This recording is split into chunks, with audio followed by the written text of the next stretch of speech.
When we don't pray, we are not only robbed of this, but there are things that happen when we don't pray. I don't have the time, but I will give you 3 of them.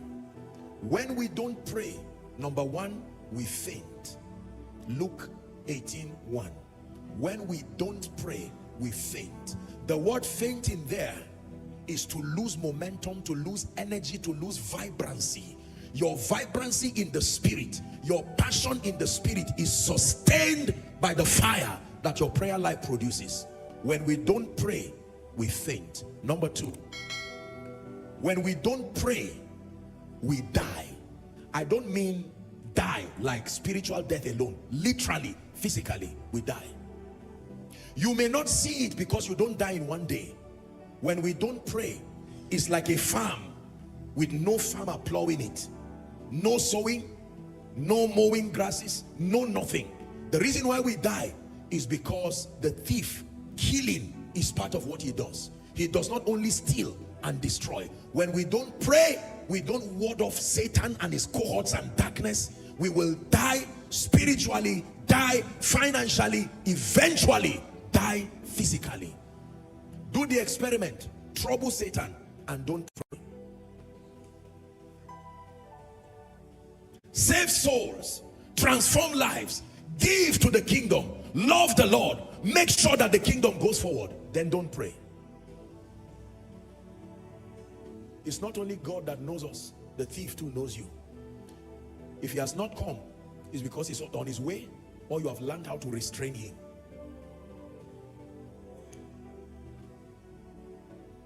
When we don't pray, we faint. When we don't pray, we die. Finally, when we don't pray, we never birth prophecies. Prophecies fail. I preached a message many years ago why prophecies fail. I gave one reason that time, but I found more reasons now with time. The reason I gave that time was the weakness, the humanity of man, and that is true. But in addition to it, there are many reasons why prophecies fail. It is not just the humanity of man. Prophecies fail because all prophecies are seeds. When prophecies come from the lips of God, they rest upon the womb of time. Something must be done to incubate prophecies until they mature and they are birthed. Are we together now? You nurture prophecy by prayer, you birth prophecy by prayer. So prophecies fail.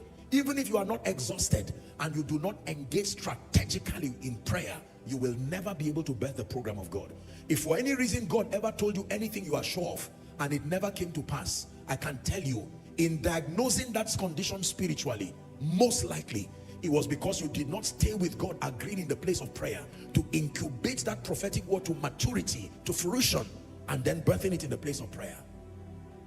Everything God tells you, your next assignment is to pray. You are not just praying to fight Satan. Even if Satan is not there, the process of praying to birth things is a spiritual technology. It is not always about demons. When a baby is in the womb of her mother, it's not about demons. It is the process of growth. You nurture it in the place of prayer. And when it is the 9th month in the spirit, you push through prayer. As soon as Zion travails, she shall put forth a son. A son can mean a vision. A son can mean a new dimension. A son can mean another level in grace. Take note of this.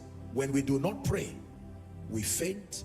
When we do not pray, we die. By every definition of death, we lose life financially, relationally, health-wise, until we finally die, because we give the thief access to carry out his ministry in our lives. And finally, when we do not pray, we abort prophecy. We do not stay with God to nurture and to birth prophecy, to give it physical expression.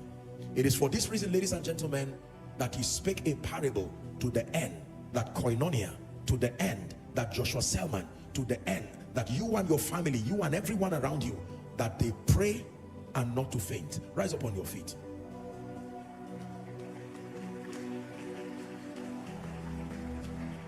I want you to go back home after tonight's service and take the time to listen to this message again. Don't assume you understood everything I said. And where you think you don't want to hear it, let the message play while you pray, and don't stop praying till the message is over. You can use it. Prayer is not so much about timing. You have been taught here. It is not the time to pray. You are focused on what God is birthing. Are we together now? But sometimes it can be a guide to help you. trying to provide discipline for you to pray. I'd like you to pray one prayer and then I speak over your life.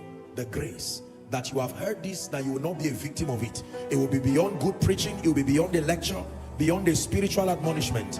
That this will contribute to your efficiency, your rising, your becoming in the spirit. Open up your mouth and pray in 1 minute. Let it be from the depth of your heart.